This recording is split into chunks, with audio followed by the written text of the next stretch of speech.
এক কথায় মর্মান্তিক। কসবেশ্বরী কালী মন্দিরে সপরিবারে পুজো দিয়ে আর বাড়ি ফেরা হলো না ব্যাংক ম্যানেজার ছেলে এবং তার স্ত্রীর। মর্মান্তিক এক সড়ক দুর্ঘটনায় স্বামী স্ত্রীর মৃত্যু হয়েছে। গোটা ঘটনায় ব্যাপক শোকের আবহ তৈরি হয়েছে। ঘটনার বিবরণে জানা যায়, 3 দিনের অফিস বন্ধ থাকায় ব্যাংক ম্যানেজার দিবাকর ঘোষ তার স্ত্রী প্রিয়ঙ্কা ঘোষ সহ মা বাবা এবং মাসিকে নিয়ে কসবেশ্বরী মায়ের মন্দিরে পুজো দিয়েছিলেন। পুজো পর্ব সম্পাদন করে মা বাবা এবং মাসিকে অন্য গাড়িতে উঠিয়ে দিয়ে বাড়ি চলে যেতে বলে তারা স্বামী স্ত্রী নৌকাঘাট ঘুরে বাড়ি যাবে এই সিদ্ধান্ত নিয়েছিল। তবে অদৃষ্টের নির্মম পরিহাসে দিবাকর এবং তার স্ত্রী মর্মান্তিকভাবে স্কুটি দুর্ঘটনার মুখে পড়ে। সবচেয়ে পরিতাপের বিষয় হচ্ছে, এই ঘটনাটা পেছন থেকে তার মা সহ অন্যরা প্রত্যক্ষ করে ফেলে। নিকটবর্তী টিএসআর ক্যাম্পের জওয়ানরা গাড়ি করে দিবাকর ঘোষকে হাপানিয়া হাসপাতালে নিয়ে যায়। অন্যদিকে প্রিয়ঙ্কাকে বিশালগড় হাসপাতালে নিয়ে যাওয়া হলে সাথে সাথেই মৃত বলে ঘোষণা করা হয়। যদিও পরবর্তীতে হাপানিয়া হাসপাতালে নিয়ে যাওয়ার পর দিবাকরকেও মৃত বলে ঘোষণা করা হয়েছে। এই মৃত্যু সংবাদ এলাকা জুড়ে ব্যাপক চাঞ্চল্য তৈরি করেছে।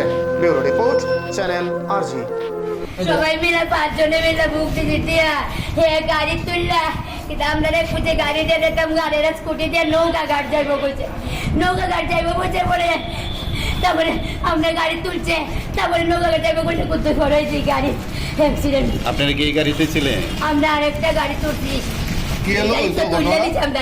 তারা কি এমনি আমরা আছে? 4টা গাড়ি নাইমা গেছি গা, নামাই দিছে নাইমা অ্যাক্সিডেন্ট হচ্ছে। আরেকটা গাড়ি তুলে দিছে আমরা রে, তাইরে সুদার তাই হেরে আবার 8টা গাড়ি দাঁড়িয়ে আপনার ছেলে কি এমনিতে ছিল?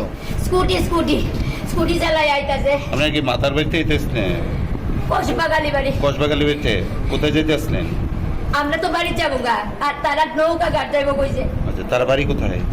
তারা নৌকা ঘাট যাই আমরা একসাথে যাবো। তারা তো বিলুনিয়া তাই এমনি কালকে যাইবো, মানে বুধবারে যাবো বিলুনিয়া। আচ্ছা, এখন যাইতো না, এইটার লেগে